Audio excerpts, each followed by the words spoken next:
Well, you know what's funny is that's why you meet people on top that have a good reputation, because people buy into the people first before their vision. Yeah. So, like, if I don't believe in this person, if I have management that's shitty and not respected, they could have the best vision in the world. You're not going to buy into it. The people buy into the people first. I didn't want to call any manager a shitty. Well, like if you have a supervisor that or your head person, the head executive staff, just it's not good people. Something that doesn't align, or they have no care for the people they supervise. The positional leader, if you will, leads by position. Then the funny thing is that if I don't buy into you, I'm never going to buy into your mission. So one of the things, or your vision. How you guys doing today? It's Anthony Gangi. Welcome to another episode of Tier Talk. Guys, as we move forward, we have to embrace the vision statement. Now, what's the vision statement? Vision statement is where the agency is planning on heading into the future. A little bit different than the mission statement, because that's more of what we're doing right now. The vision statement kind of helps us stay in line, making sure that what we commit to now helps us reach our future goals. I think it's going to be a great dialogue, because this dialogue is about having custody embrace that vision statement for the agency. And for the most part, most of the prisons and jails are operating on a vision statement that promotes rehabilitation, transition for the inmates back into society, with a balance of programming, education, vocational training, etc., etc.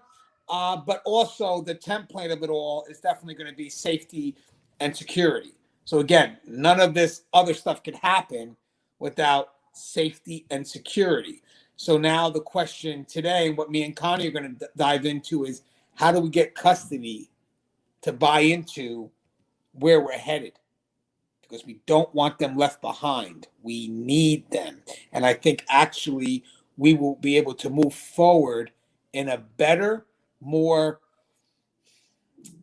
we would be able to move forward better if we had custody on board with us, because we can't do this without custody. Now, guys, this show is brought to you by three sponsors. We have American Military University. It's a great school if you guys are looking for online education, looking to maybe get that degree, bring some experience into the classrooms. Check out American Military University. They're very supportive of me and Tier Talk, but they also are very supportive of the corrections profession. So if you get a chance, American Military University. We also have Guardian RFID. From inmate tracking and cell checks to cloud-based business and artificial intelligence, Guardian RFID digitally transforms jails, prisons, and juvenile detention facilities of every size. Visit GuardianRFID.com for more information. Guys, Guardian RFID also has a YouTube channel. You should check it out. We post videos up there as well. A lot of good tips that's shared weekly, multiple times a week. And we also have the WRAP, W-R-A-P. W-R-A-P. Only 4 letters, W-R-A-P. Controlling combative subjects quickly and in an upright position so they can breathe has never been more important. Departments such as Washington, D.O.C., L.A. County, San Diego County, and hundreds of other facilities across the U.S. trust and believe in the WRAP restraint. Go to saferestraints.com for contact information. Mention Tier Talk to receive instructor training at no cost. Lower liability for your facility and your personnel with the WRAP.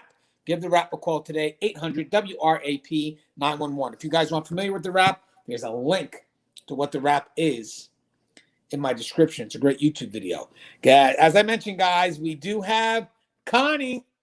Connie, what's going on? How's life? Hi. I know, right? It's been a while. Everything's going good. I can't complain. Hi, Tier Talk family. It's Connie Alleyne here. I am the founder and president of the Civilian Corrections Academy. I'm also the podcast host of The Fly Behind the Wall and the author of The Cage Was Her Cocoon. And of course, what would the night be without Anthony calling to say, hey, I think we should do a show on this thing, right? So I'm looking forward to us talking about the mission and the vision and how we all fit into that big picture. Well, as you know, guys, we're moving forward. Corrections has evolved, and I don't want us to be left behind. I don't want custody to be left behind, because it's going to move with or without you, sad to say, but I think it would benefit us more if you guys were with us and be able to kind of help us create that better vision. And then obviously start operating on that mission that's in alignment with that better vision. John Maxwell says it great. Championing the vision is more difficult when you didn't create it. So real quick, just to give you guys kind of touch on this once more, is I believe most mission statements and of course the vision statement for prisons and jails, and Connie, I'm sure you would agree, is going to be related to services provided to the inmates in an effort to rehabilitate and transition them back to society. But they got to have that other aspect to it as well, which talks about in an environment that's conducive, which is obviously safety and security, which falls back on us, correct? Yeah. So, I mean, I can't imagine that we have a mission or a vision that doesn't already incorporate safety and security, because we simply can't operate without it. So I think when we have this discussion, as folks kind of question the vision, right? Like, I think we have to go into it knowing that safety and security is a given, right? I don't think that's something that we have to wonder, where does that fit in, right? Simply because we can't operate without it. Yeah, and it is kind of like a hard sell, because I mean, Connie discussed this before. Civilians entered this world when the world was changing. That's what brought them into this world. Custody has always been in this world, so they're kind of in the midst of the change. And right now, custody is trying to get an understanding of where they fit in all this now. And it's tough because, as I said, everything is being geared towards the rehabilitation and transition. And the punitive side is just non-existent lately. So again, custody, the funny thing is to me, custody, their service is a lot more than, providing punitive services, if that's a way to say it. I mean, you guys, anybody's working custody, so about, obviously my background as well, you're involved in a lot of the interactions that will motivate or inspire the inmates to go ahead and embrace what's coming their way, the programming, the education, so if done correctly, there is a great partnership between custody and the civilians that are coming in and, doing their programs, doing their education services. But the only thing is, I have a feeling that custody also doesn't, some of them may not think that they have permission to do that. I mean, some of them may come in to just strictly be an old school, and even when they think they're having a positive interaction with the inmate, they kind of think they have to do it in the shadows with no one seeing. And whether that's because the peer pressure, I don't know, or because they figure they don't want to get that label of being undue. Guys, in our world, guys, we are a direct role model to the inmates that are looking to do something positive with their life. So we're a very important piece to the rehabilitation process, because we do have the most interactions with those inmates. And if we have interactions that express some level of expectation, especially if you yourself is someone that the inmate can, see as a role model, well, think about this, guys. Not only are they getting the programs and education, but they're also getting a level of understanding, that level of respect with authority, with people that are doing the right thing. So Connie, do you feel custody does have a role in the rehabilitation process outside of just creating the environment? I'm talking about during interactions. So for sure. So I think that what we have to think about is that custody's role is sort of evolving, right? Like, so I think when you make the point about feeling like they need permission, I feel that there's so many custody folks who've already been doing these things. And so, it's not like a look what's happening, right? It's like, yeah, I think, public opinion might be one thing, but aside from that, there is this, like, so many staff, I feel like, already being role models, already helping. I think because the vision might be changing, custody maybe feeling like, so where do we fit in, since officially this will be someone's role, right? Like, so how many times has an officer talked an inmate off the ledge and not even known that they had, right? Like, they're not realizing that they've entered into some sort of therapeutic process with the inmate. You don't know that this inmate was going to go back to the cell and try to hurt themselves, right? And you've done it time and time again. And so now you bring in mental health because these are the folks with the credentials to be able to do this. But it's not to say that all your years on the job and understanding the inmate behaviors and when they start acting a little squirrely and what does that look like. And even though it's not the mental health word, it doesn't mean that you don't understand that there's been a change in this inmate's behavior, and that behavior change in your experience has taught you that something's up, right? And so I just feel like those instincts, that intuition, the experience, all of that custody already comes to the table with is already goodness. And then, so now, yes, you add the official mental health professional who's going to come in and try to de-escalate, or who's going to come in with all of their therapeutic methods in order to stabilize the population. It doesn't negate the fact that these are things you already know how to do as a correctional professional, that these are things that you've been doing for years, right? This now just, I think what we need to be very acutely aware of is that the mental health professional, the actual credential, right, that helps us mitigate the risk, like the legal ramifications. And I'm not minimizing mental health, I'm not minimizing medical or anyone's role, right? So I don't want custody to feel like, oh, this is not something you shouldn't be doing. You should be doing that because you've kept you've kept the population safe for a long time without the introduction of a formal mental health or medical professional coming in, right?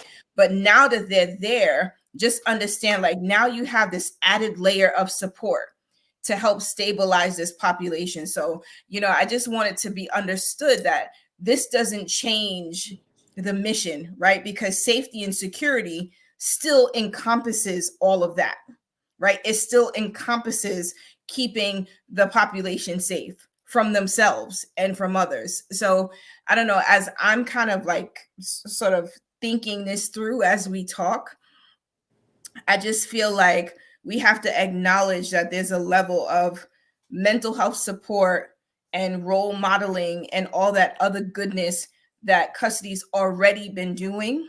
And now we're adding, the professional credentials into it, who now can bring more resource, right? Here are some other tools that they have in their shed that can help us to be even more effective.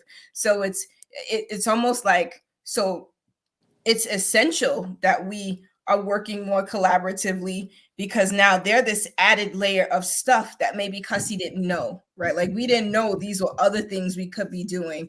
And it's not to say you're going to come out of your prescribed role as the custody officer. This is not to say that medical or mental health is now going to start acting like they're custody and not like they're a civilian. It's just to say, when we work together, we end up complementing the skills and all that you've already brought to the table.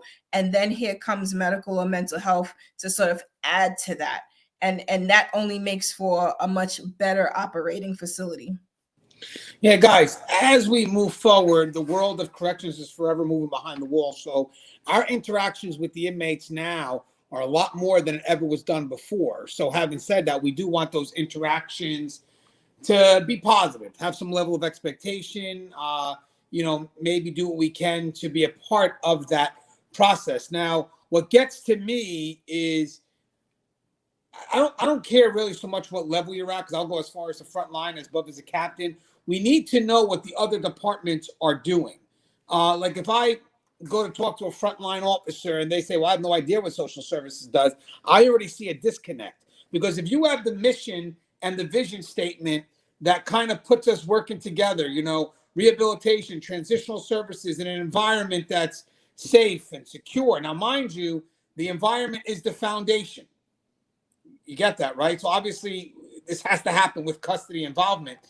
But how are we not knowing that other half of that mission, or that other half of what will lead towards a vision in the near future. I know the civilian side would get it, because remember, guys, they can't do it without us. So they automatically see the vision together. Most of the people I ask that are civilians, when you ask them, besides the fact that they memorize it all, when you ask them what the mission is or what the vision is for the future of the agency, because right now a lot of us are leaning towards that vision, the future.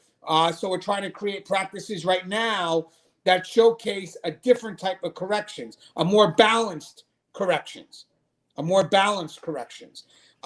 They're going to know, they're going to mention both elements in a partnership, the offering of programming, the offer of transitional services, but in partnership with the secure foundation of safety and security. Now, for us, we may just know our part, and we may not know how what we're doing right now helps these other departments complete what it is that they have to do. So one of the things I want to kind of mention right now is the more that we start to learn how our role connects to those other departments, then we start understanding our importance towards where we are headed. Right now, we just still stay in that isolated function, and we don't understand how that function connects to the success of everyone else who's trying to complete their mission, from religious services to education, programming,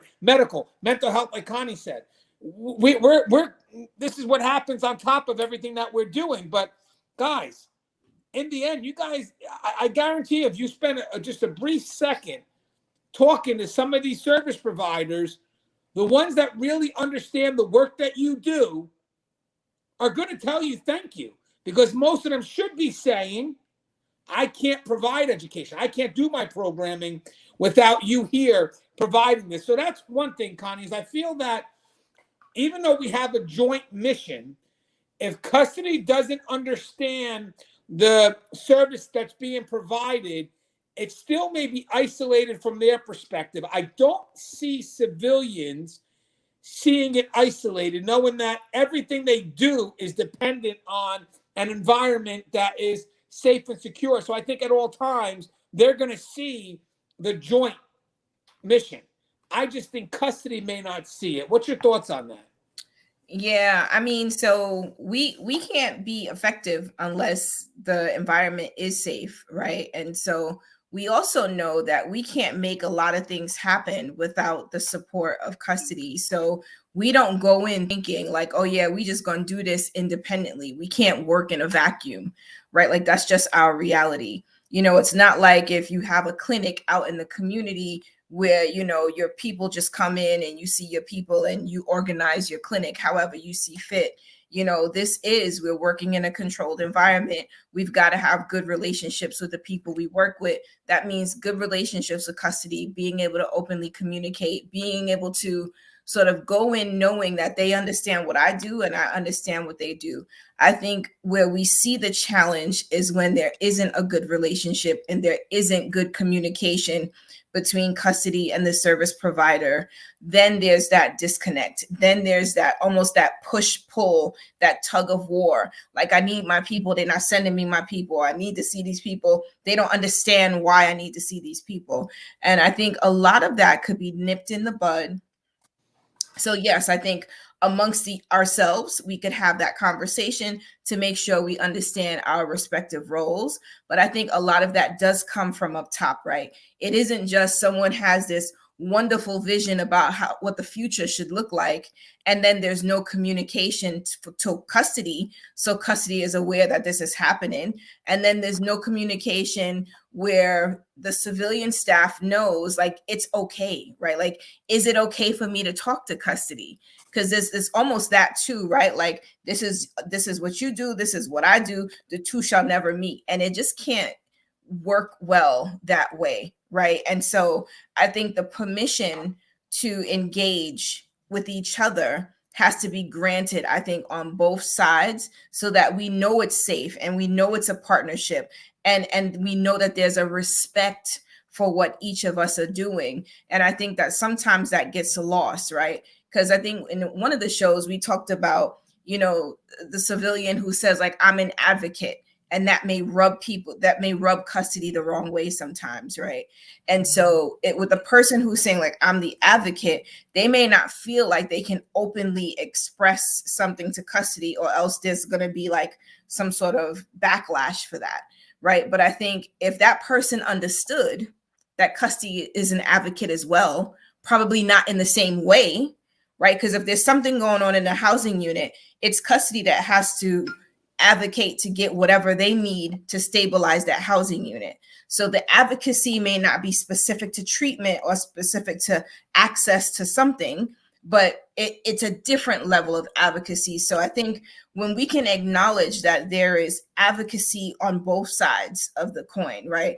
There's ways that we're supporting this population, whether it's through my title as a service provider or my title as a custody person, like we're both providing some level of service to this population, and it looks different. But I think when we can respect that and we can openly communicate about our intentions as we enter housing unit, that really does change.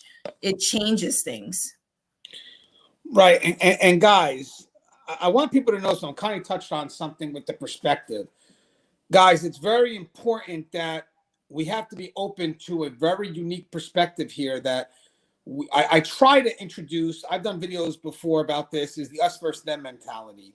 How we view the inmates could lead to how we see those that advocate for them, their program providers. And sometimes if you're in a facility that's very active, assaults on staff and all this other stuff, it's hard to kind of see it any other way. But that's where we have to step up. You know, as hard as that may sound, that's where we have to step up. So in order for this to work, first off, in order to get this relationship to work between custody and civilians, custody is going to have to see the potential in people being able to change, so you can now have value for the work that the program providers are doing. And that's hard, especially when you guys are the ones that are dealing with all the aggressiveness that these inmates can have, and tend to say, well, there's, you know, this guy spit on me, this guy keeps on assaulting me, you know, screw that, screw them, you know. And I get it. But even if there's just one, you know, but that's a great point. I don't think we want to gloss over that, right? Like, because as a service provider, I'm going to see the inmate from like this, oh, he's harmless, right? Like, as a service provider, the inmate wants something from me, right? Like whether it's access to a program, if he gets into this program, he gets his parole. If he gets into this program, he gets whatever his secondary gain is, right? So I'm going to see the best side of that inmate.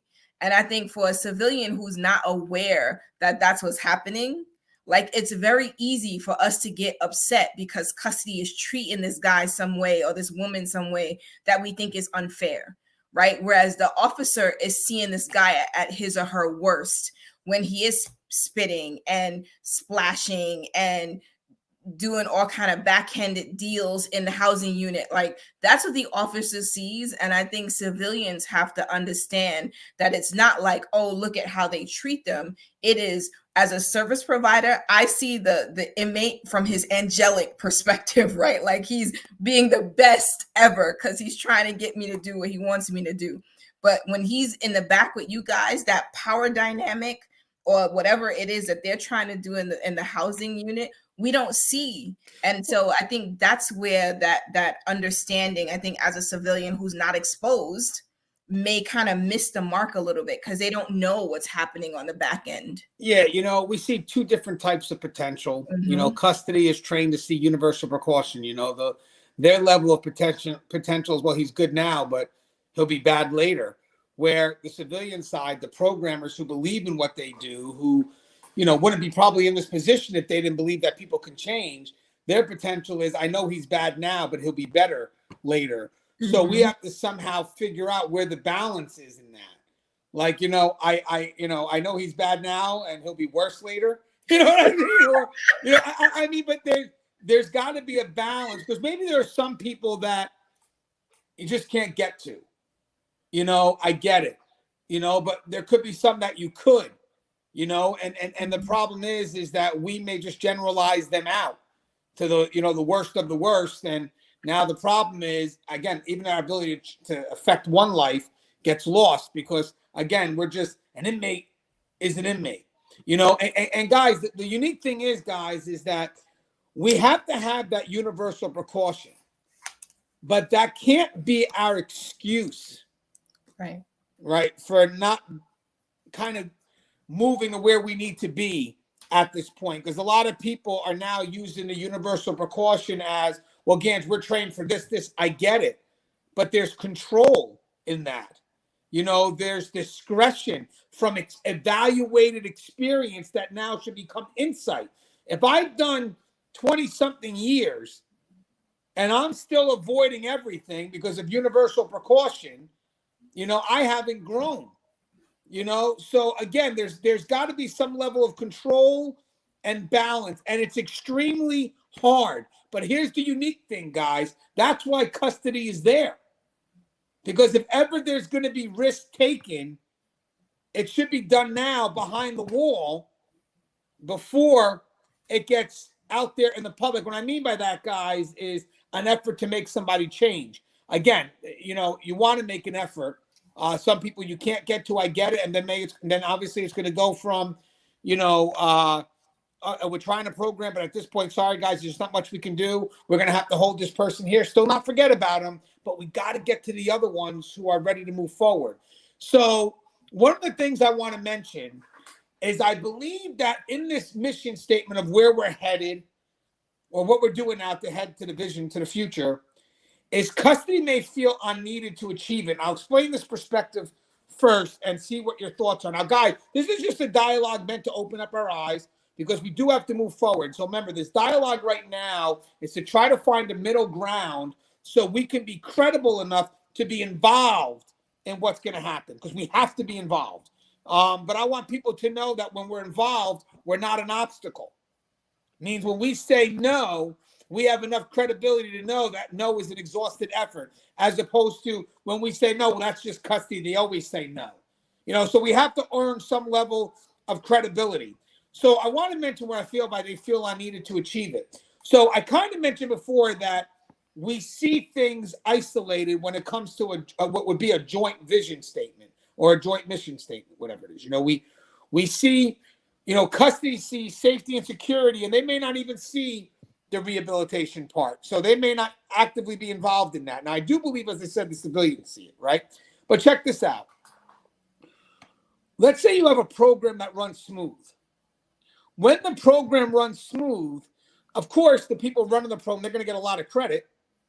But the environment that custody has created, the risk and everything that they're taking to keep that environment safe and secured, may go unnoticed. If that makes any sense. It may go unnoticed because, again, the focus is on the program. The only time you really see the benefit of custody, I mean, literally may see it, is when shit is going down and we're now getting involved to bring things back to normal, because now it's on the surface. But a lot of this stuff that, people take as routine, it's not. It's the presence of custody, making sure that the environment is where it needs to be. But again, because our presence is there and we do our best to maintain a safe and secured scene, that seems to be the norm. So it gets taken for granted. Right, it gets taken for granted. So sometimes our efforts to maintain a safe and secure environment gets lost. And I feel that custody may not believe that they are being appreciated for what they're doing. And therefore, when this mission statement comes out or vision statement for the future where they're at, they may actually feel that, well, I've never gotten appreciation. Everything's being looked at the programs. And that's management's fault too, by the way. The people at the higher level should, when you're thanking a program for being successful, you better give out some shout outs for the people that are creating that environment to make sure that program is successful. Because if you don't, that isolates custody, and then custody starts to feel that, well, if you're going to do this vision of a future where everything's about rehabilitation and transition, obviously I don't fit in. Obviously I'm unneeded. I mean, what's your thoughts on that, Connie? Yeah, I think it is because in many facilities, it can be taken for granted, right? You walk in and no one's getting attacked or the housing units are quiet. Like, I think it goes unrecognized sometimes how much work and effort, how much skill is being used in order to keep the housing unit stable, right? In order to keep the facility stable. So it's easy to kind of focus, and I get it. I think, you know, there's this balance that needs to be established as we try to highlight the positive impact that programming has on facilities, right? Because everything is about the results, right? Like, so if you've got this program, it's been running for the last 12 months, and you can't show that it's had some sort of positive impact, like, chances of you being able to continue that program may be slim, right? Like, because people are looking for outcomes. And if the program isn't working, then why do we have it, right? Like, I think that's just like that's a natural question, right? That here it is, we've had this program operating for the last, say, 2 years. Now we pull the data and recidivism rates haven't dropped, right? Whether it's school, right? Graduations haven't happened. Not everyone's getting the GED. Whatever those milestones are that programs are expected to make, when they're not making them, like, those programs become sometimes compromised, right? Like, but in the sense of like, well, maybe we don't need to keep doing this program. We need to rethink programming. And so I think the highlight of how great a program is doing isn't because they're in any way trying to diminish custody or custody's ability to keep the place stable, but it is, we need to show that the program is making a difference.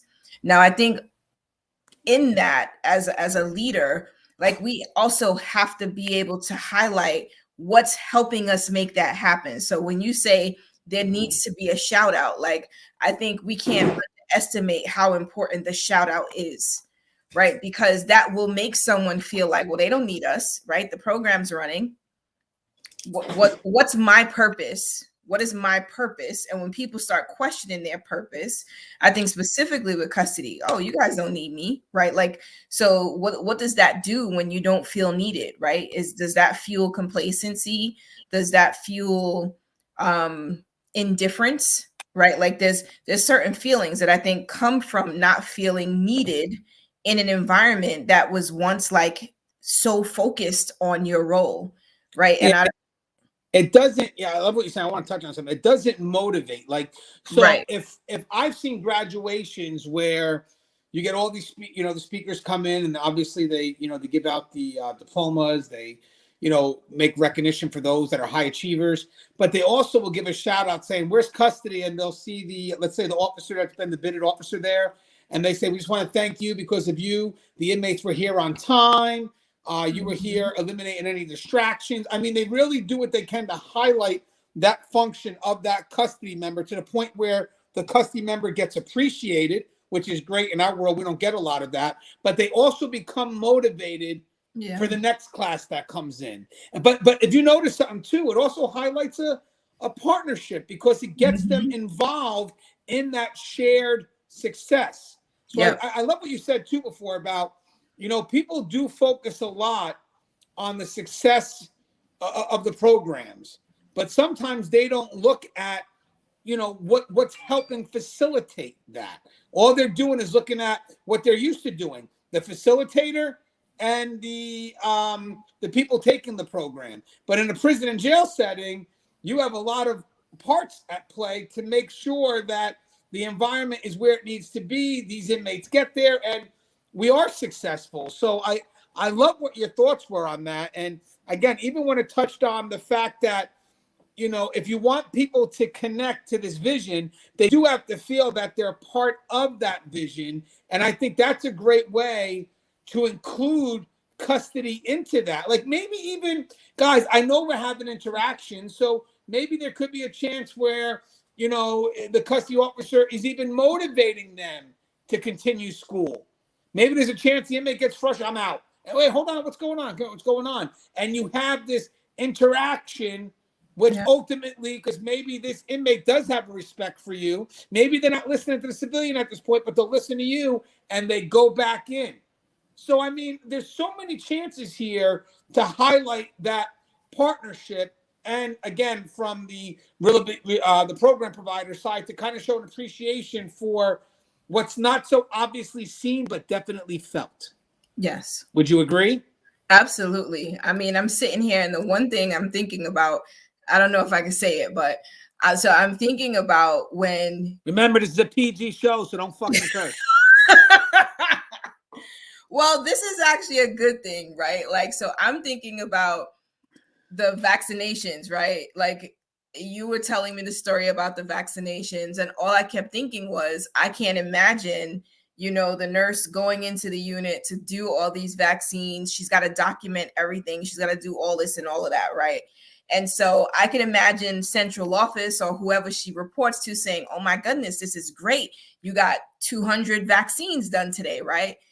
That's a huge feat. And so that nurse is going to remember the officer who facilitated her to get those 300 vaccines done, right? And even if it's not something that is kind of brought to like light, like I think like custody has to just know that like there's no way she could have made that happen without your support, right? And so the appreciation was, so here was today's mission, and in order for us to accomplish that mission, we needed your support to make that happen. And so like I think some people may not just may not know, like giving the shout out is important, right? And sometimes it may even just be between those two, like, yo, thank you so much. I don't know how I was going to get that done today, right? And honestly, if you might have had that appreciation, like, holy crap, I'm glad you were able to get this done today, right? Because we had a shared mission. And so I feel like the more we understand the mission and the vision and that we share in the results, the more that we will be motivated to work together to make it happen. Yeah, and I think I like the way we're saying appreciate, because that does show that the person was needed. You know, so again, part of here is why do we get kickback is because maybe the custody side don't feel that they're needed. Again, just one perspective. We have a few more to go over. So that appreciation reminds them, no, you are needed because I wouldn't have been able to do this without you. So it just elevates the importance of that custody role. And I do believe if custody starts embracing that, you know, the fact that I do have an importance here, I am needed, I think it opens up their willingness to want to step out of their comfort zone a little more. Now, again, guys, the reason when I say this, I want to make sure people know this, we're still balancing safety and security.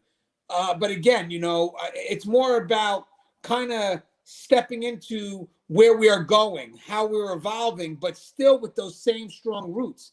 I've never said change. I'm saying evolution, which means we hold on to that base, but where can we grow? So having said that, but guys, I don't think this is something new. I think the funny thing is a lot of us do this. And I think it's a great thing, but a lot of us don't want to get appreciated for it because we're concerned how our peers will think. I mean, I could be wrong, but you're rolling your eyes kind of. I think you're rolling your eyes because you agree with me. I think there's such a stigma when you have an environment that's such an us versus them, that when you have, let's say, a civilian giving out a level of appreciation for maybe the motivation or the environment that this custody officer provides, they may not want that appreciation. Not publicly. You know? Yeah, publicly. So, you know, again, we're telling you that this is where the role is. And for the people that kind of break away from, you know, giving that person a chance to step into this new role, again, still balanced with, I never said everything's built on top of that safety and security. You know, it kind of helps us get involved in that evolution. And it puts someone like that at the table. Because I'll guarantee you this. Let's say education was having a concern at this graduation in regards to maybe getting the inmates where they needed to be. This officer who has been such a key part of helping this program out, if he comes up and says, hey, listen, I can't get this amount of inmates here at this time, they'll listen to him or her without no question. because of the credibility this person has established and the exhausted efforts during the way, as opposed to someone who's been an obstacle the whole way, and then all of a sudden when graduation comes, I can't do that either. All right, well, I'm just going to call admin then. Yep. You know, because that's what's going to happen. The civilian's going to call admin, and then admin's going to like, what are they talking about? How can they? Of course he can get this to happen. So again, that partnership establishes a level of credibility that builds it, again, that just that trust between that program provider, whoever, medical, whatever it is, to the point where that officer, that custody member says, hey, I'm just not capable at this time because I'm limited. They don't question it. Admin will never get a call because of the person's established reputation with them. So again, that's the unneeded aspect. I'll have Connie start off on the next one because I kind of started off on the unneeded one. But I also believe, and guys, this is in random order. There's really no, it's just a random order. I also believe there are many that just don't agree with where we are headed. So, you know, yeah, Connie, because I know you're ready for this one. Yeah. So, I mean, I think experience is our best teacher, right? And so I think we've seen the evolution of corrections. Anyone who's worked in corrections for more than 20 years has seen this kind of come full circle, right? And so a lot of times here it is, this new vision, which doesn't seem new to the people who've already been there, right? So here's the new vision. And we're like, okay, so we know rehabilitation is important. So someone who's worked there long enough can probably poke holes in that new vision, right? Specifically because, you know what, the last time we tried this particular vision, right, which was rehabilitation, we saw some decrease in admissions, but then recidivism rates went right back to where they were before, right? And when we got soft internally, this is the result on the behind the wall, because we got soft and we were only focusing on rehabilitation, right? And so then the pendulum swung again and we became punitive again. And so I think if you don't have the right people at the table as we're developing this new vision, you will probably almost never get the buy-in of the people who are tasked with driving our actions and our activities to meet that vision. So you've got this future state that you're trying to get to, but how are we going to get there if we don't agree that this vision is the best for us as an institution? Right. And guys, when you have people that don't agree, there's resistance. We don't grow. We don't move forward. We're definitely not going to be involved in anything that is moving the agency forward. When it comes to this, if you're a field training officer, you can't be this way. The field training officers have to be connected to the mission. They have to see what's being taught to the new boots and then do what they can to kind of continue that culture. And then really, hopefully they have an influence on the senior staff and they get the new boots trained by good senior staff who understand where they're headed. But having said that, not agreeing with it, to me, is just kind of being just that wall that doesn't move. You know, in the end, guys, you not agreeing with it kind of just keeps us here. You know, at this point, this is what's happening. This is how we're moving forward. So you have to try your best to be a part of it, or else you will just get left behind. Or worst thing is that we fall behind. But eventually we're going to have to catch up. And that's when the scramble's a lot worse, because here we are trying to work with custody to kind of make things happen. We're buying into their excuses, maybe because we don't know any better at one point. And then eventually we find out, like, wait a second, none of this actually makes sense. And now we're scrambling just to catch up because we had resistance. So one of the things here, guys, is that the trust comes when you are not an obstacle. Like I want voices at the table that are going to understand the perspective of what's coming our way and then try to help the mission move forward. That's the key. Now, if you're going to come to the table and say, well, I want to have a voice, what's the voice? And you're just, all impossibilities, your credibility gets shot. Because to be honest with you, we all could say why things can't happen. But if that's the case, and that's what we're doing, then I don't need you at the table. I need your insight onto how we can make that happen. That's where your expertise in what you do matters. Because in the end, we all could say no and be stagnant and not move. But at that point, I could say no in things that are outside my experience. I want people that have experience to give me whatever they can. And if they say no, it's because I trust them enough to know that they've exhausted every effort. So at the table, they prove to be a resource and not an obstacle. And if they ever present an obstacle, I'll still see it as a resource because of who they are and our relationship and credibility. Okay, so again, when it comes to that, you got to be a part of where we're at. Again, if you don't agree, we're standing still. This brings us up to the next thing. Again, these are just why maybe there's some conflict. That's what the topic pretty much is about. This is important to me. They don't know the vision. Now, this actually, I'm going to put on supervisors, managers. The vision is where we're supposed to head in the future, right? Which means that if we get a good understanding of where we need to be, we start to look at what we're carrying out now as, okay, I get it. But when you have people that don't know the vision, don't know where we need to be in the future, they're not going to understand the work that they're doing right now because they're not going to see a purpose for it, if that makes any sense. So like, if I understand that this is where we're going to be 10 years from now, then I start to understand what it is I'm doing right now and how that aligns with where I'm going to be 10 years. So if we're not out there reminding people of that vision of where we need to be, then we're not giving them an understanding of the value behind the work that they are doing today. So Connie, what's your thoughts in people not knowing the vision? Where should we look to, go ahead and get them informed and how do we fix this? So I think it's being intentional about spreading the word, right? It can't just be one staff meeting on one shift, right? It is every shift, every staff meeting, every time we get together so that it becomes part of our conversation. It becomes, it takes away any one person's ability to say, I didn't know we had a new vision. I didn't know what we were working towards, right? It's posting it wherever you need to post it, whether it's in the mess, staff where we eat at, right? CAF, mess, whatever we call it. Whether it's, in the locker rooms, like wherever you feel like staff, you're going to have their attention.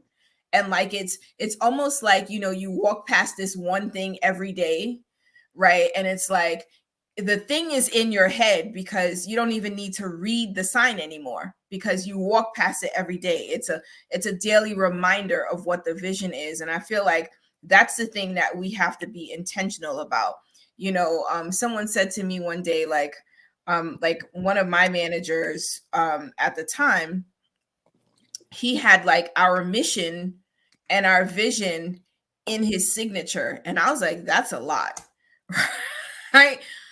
But it was also this reminder. So when you got an email communication from this person and you might have questioned whether it made sense or whatever your questions were about the communication, it was almost as a reminder to himself, like, did what you read, does it align with the mission and vision?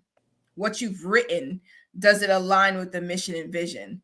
And like, I was like, really, you need that?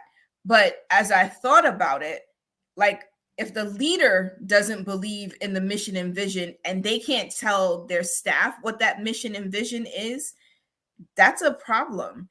And so like the more I think that mission and vision isn't a secret and it is something that we put out there because we're standing by it, right? We have to own that mission, that vision, and our actions need to align with that mission and vision. And I think sometimes being able to see it, being able to talk about it, that being an agenda item on every meeting that you have.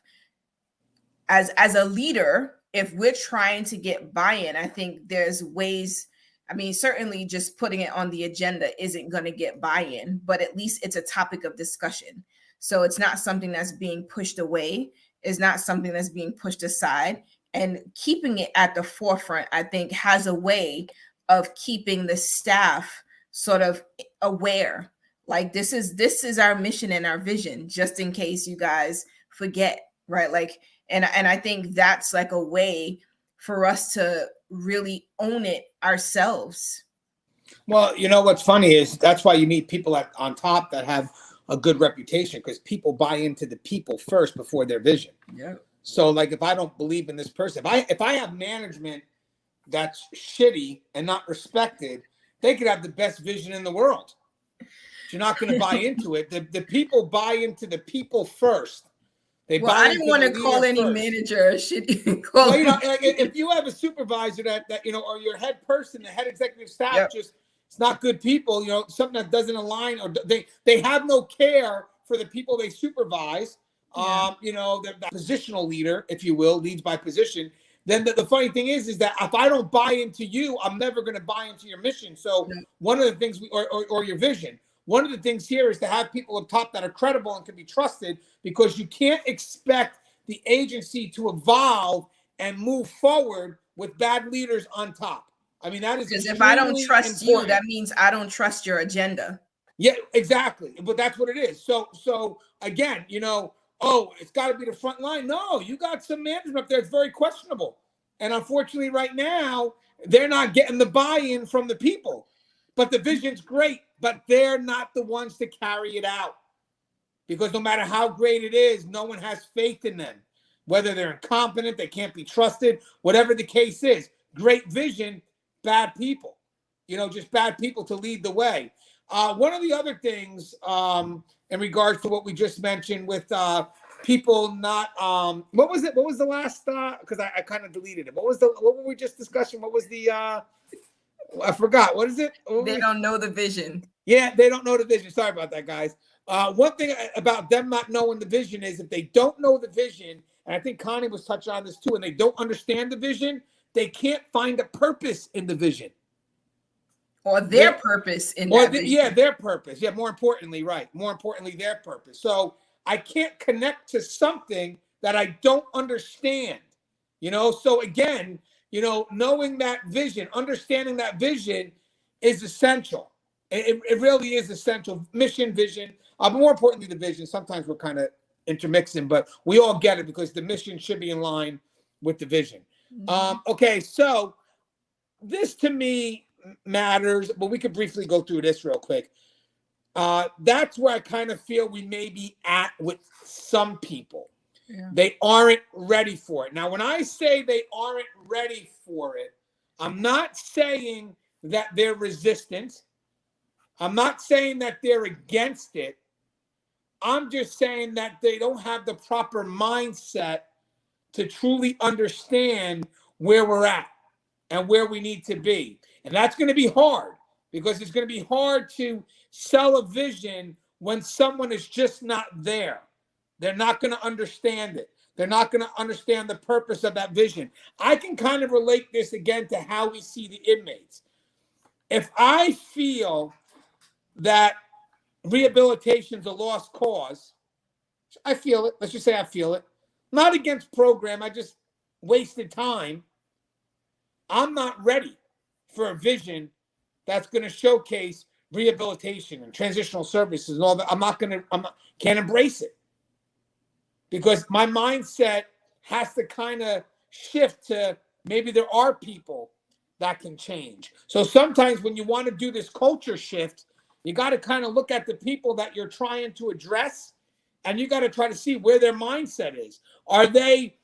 Do they have the potential to move forward, or are they just stuck in this one spot and we have to figure out how to get to them? You know, that's another thing here, Connie, too, and I think you'll agree with this, is that we can't expect our people to come to us at our level.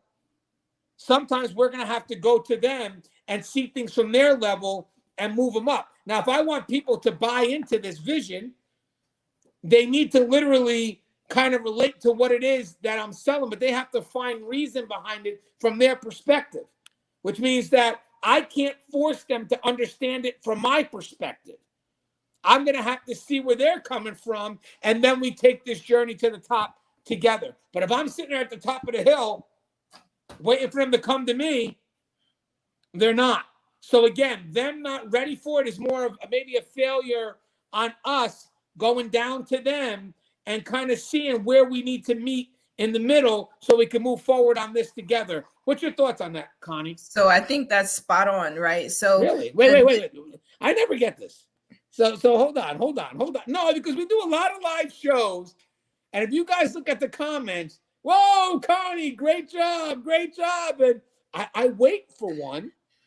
So I want to just hear that again. I want to hear what you said something about something being spot on. What was so spot on? I'm curious. So I think that's spot on, right? That sometimes they're just not ready for it. I think mindset matters, but I think so that whole having to go to them, not expecting them to come to us, I think that's a very important piece of it, right?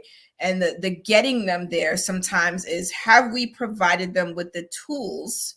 Like, have we provided the education? Have we provided the training so that there's an understanding, right? Like, because with all of these approaches that we take, they're usually very strategic, very methodical, that type of thing. It's not like just, oh yeah, let's just try this, right? There's usually some evidence behind why we are going to try a particular thing, right? And so have we exposed them to the training, to that therapeutic process? We're not saying make all officers social workers or psychologists or whatever. That's not what I'm saying, but it is, here's what we're going to do and why. Like, I was laughing the other day about, one of the shows we did with Will, where he was talking about, oh yeah, bring the 15-year-old with the coloring book to my unit. Sure, no problem, right? And so what is the benefit of adults coloring, right? Has there been evidence to show that this is something that helps, with moods, it helps with the mental health process, it helps with all these things, right? And so if I've never had that conversation, or if as an agency we're introducing something new, but we've never trained the officers on this, how do we expect them to just embrace it? Right? Like, and I feel like that's an unrealistic expectation, because from their safety and security mind, these colored pencils can now be used as a weapon. Like, or are we now adding color to the ability for them to do their tattoos? Like, what are we doing that, as a civilian, we may not be thinking about, but the custody mindset might be a little different because they are thinking about safety and security. So at what point do we come forward and say, so, hey, this is what we're introducing, and here's why. This is how there is a benefit to the facility, to you in the unit, and to the inmate. And I don't know that we always have that very clear sort of explanation to sort of help with that mindset, because otherwise I'm going to be in safety and security mode. I'm not going to be thinking this therapeutic process because I don't understand it. I don't know it. And you know what's funny? I mean, people try to understand how hard it is for custody to shift. I mean, imagine if we told civilians, okay, guys, safety and security. It seems to be a 180, but it's not. Like, I mean, it's crazy how some people will see safety and security as a 180 from programming. It's not. It's a partnership. It's safety and security that leads to making programs successful. So a lot of people think of it as opposite ends of the spectrum, but it's not. There is a partnership there, and that's another perspective we have to shift. Now, so again, we kind of talked on some of the concerns in which, the vision and mission may not be so accepted, or the mission and vision may not be so accepted. So I got 3 things right now that I think will kind of add value to the dialogue here by giving us a perspective that can help us understand how we ourselves could get involved in this, or believe a little more in what needs to be done so we're a part of the changes that are happening. That's the purpose of this dialogue, guys. If we don't get on the same train as this, we're not going to have any say. That's how important this dialogue is. I mean, I wish I could say something totally in the opposite direction, but it's not the case. So this is just more of, all right, guys, you want to be a part of this? This is where we have to be next. So one thing is right now, guys, is that the mission statements are pretty much out there. It's going to be a balance between safety and security and transitional programming, whatever it is, right?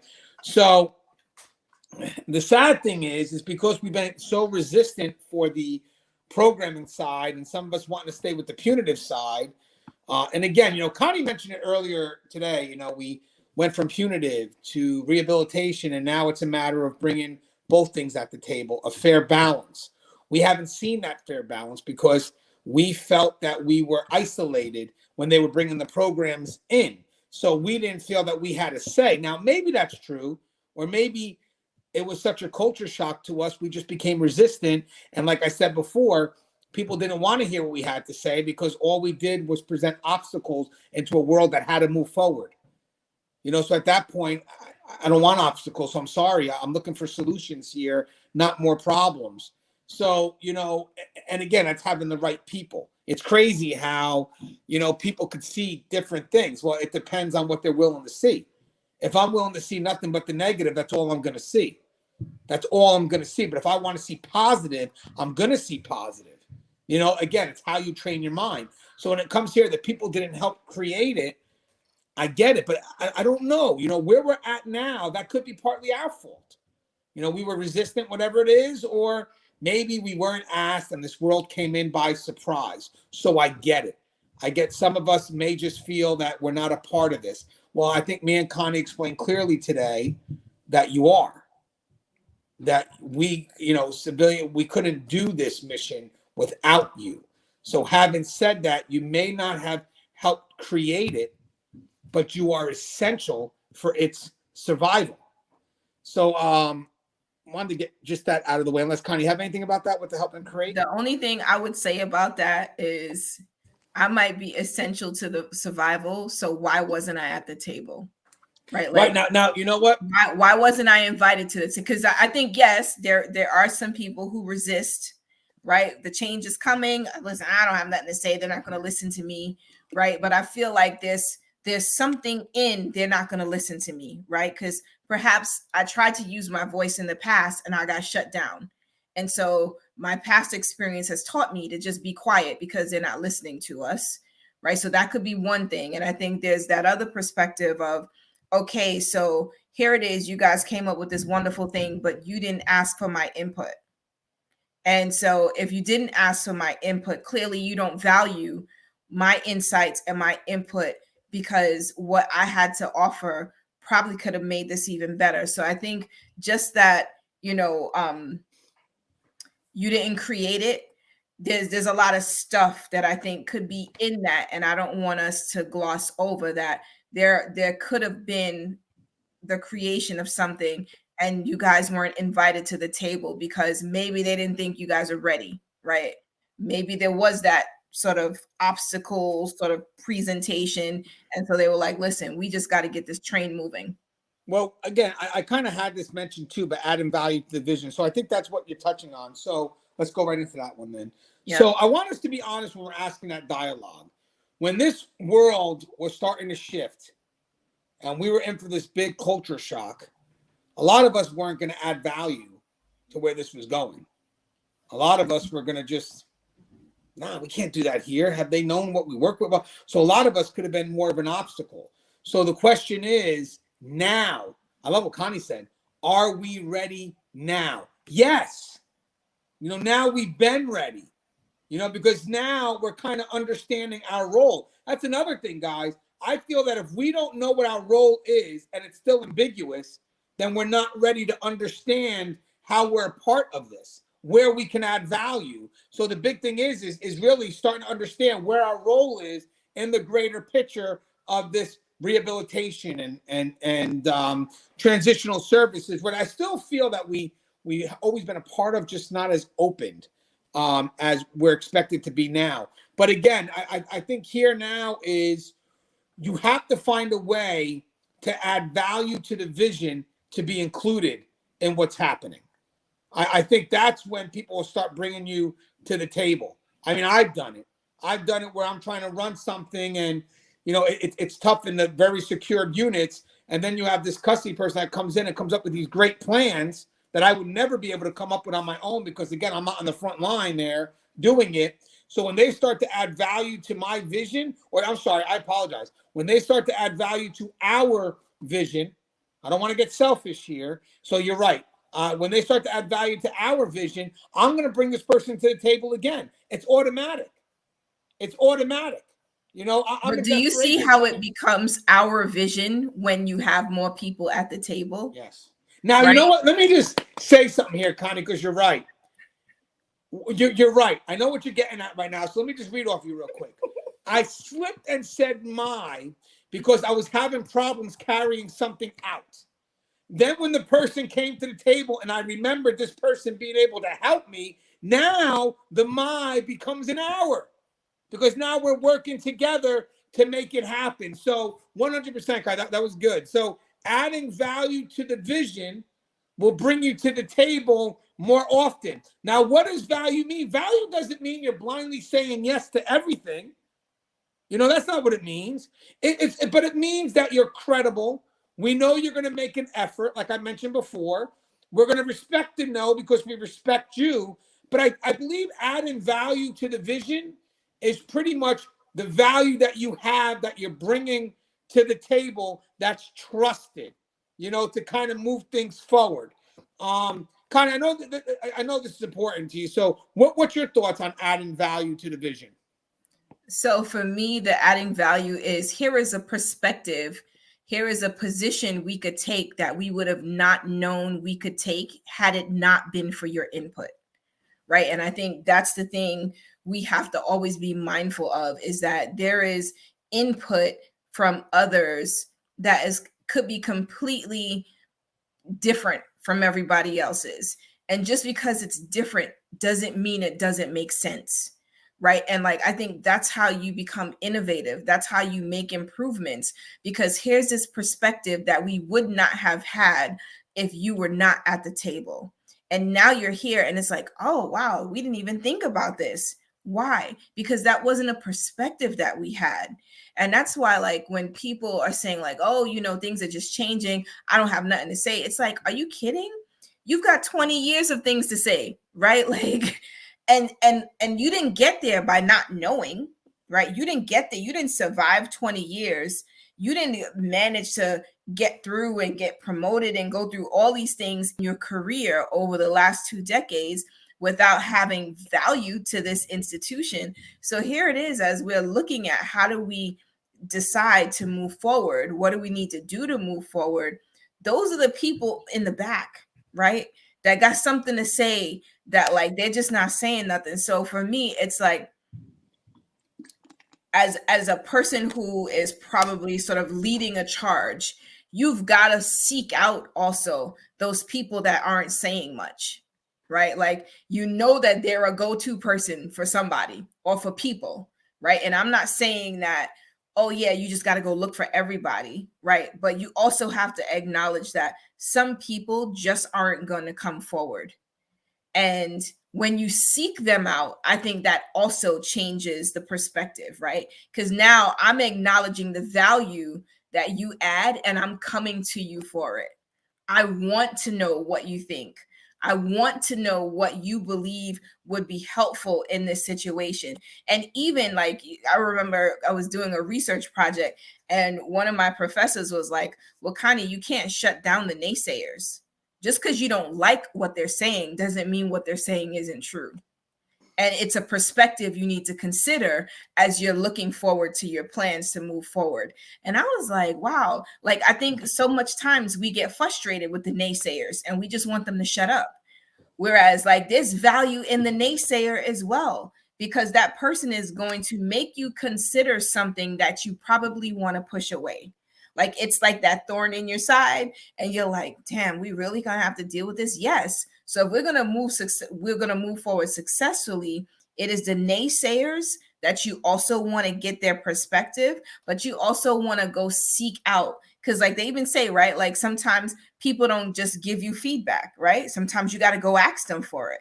And I think it's the same thing as we're moving forward and we're trying to figure out what are our plans for this forward movement of our institution. What does that look like? We need to go get those people and get their opinions because they do add value. And guys, feedback is not criticism, it's constructive. If you're insecure in your position, feedback becomes criticism. You know what I mean? So if you're secure in your position, you'll understand that feedback is really constructive.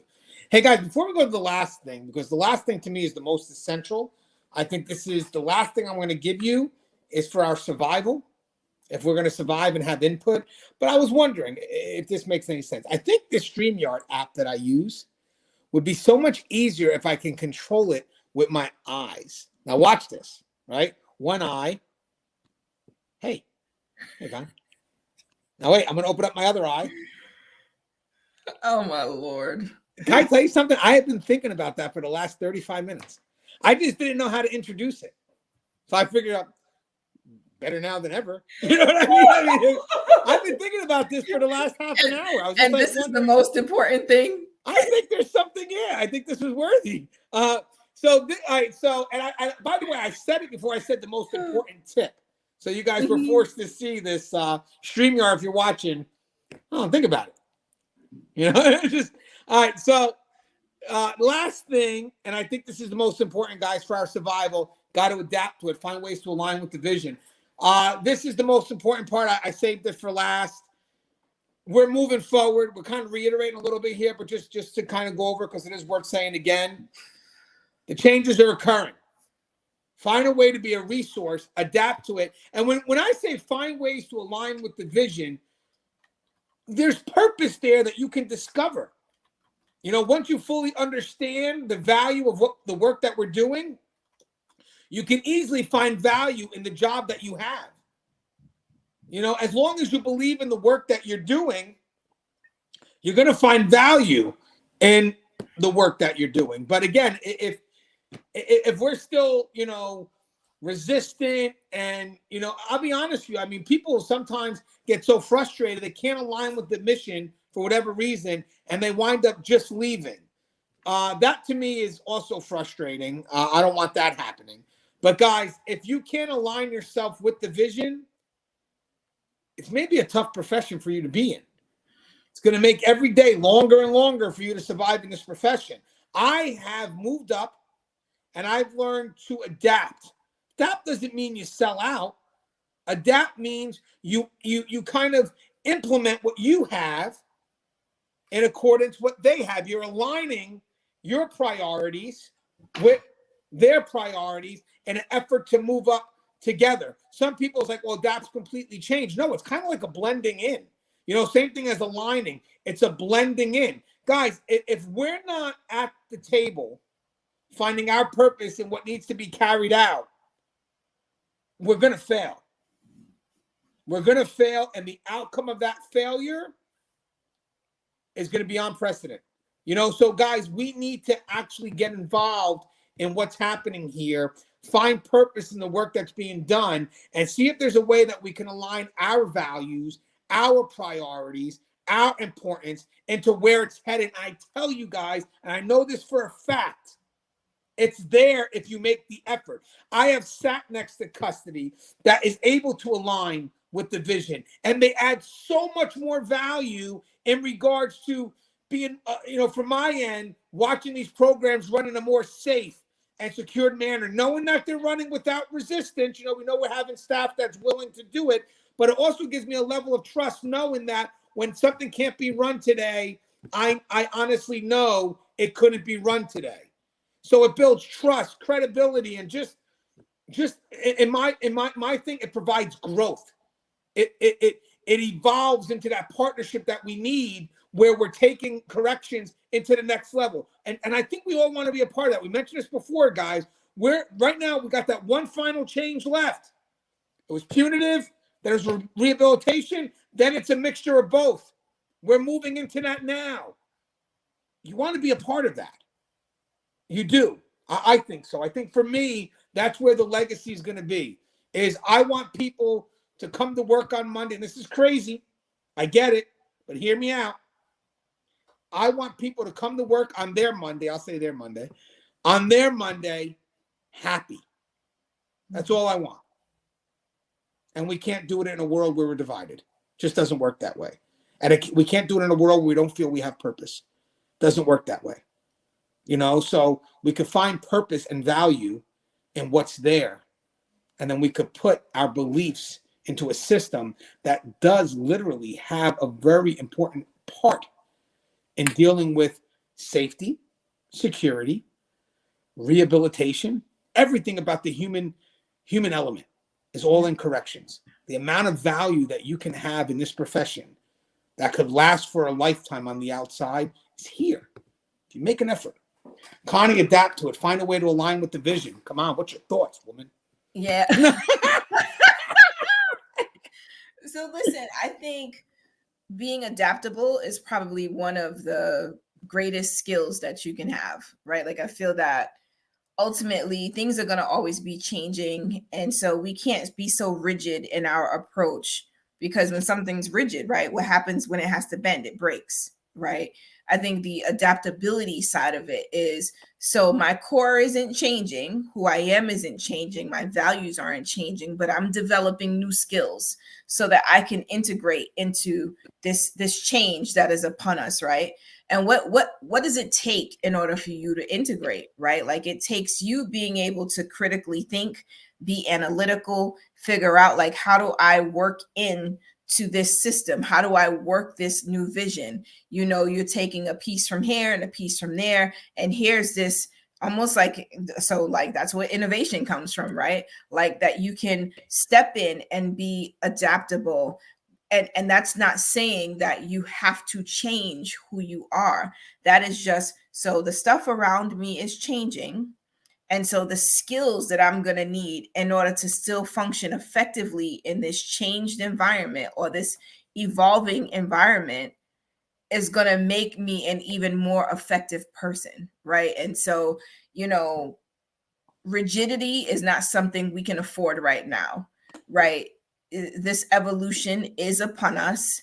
And so being adaptable will allow us to still sort of swim in the waters that we're familiar with, but also we're able to still make some valuable contributions, right, in this space, because the way you operated is probably going to change a little bit.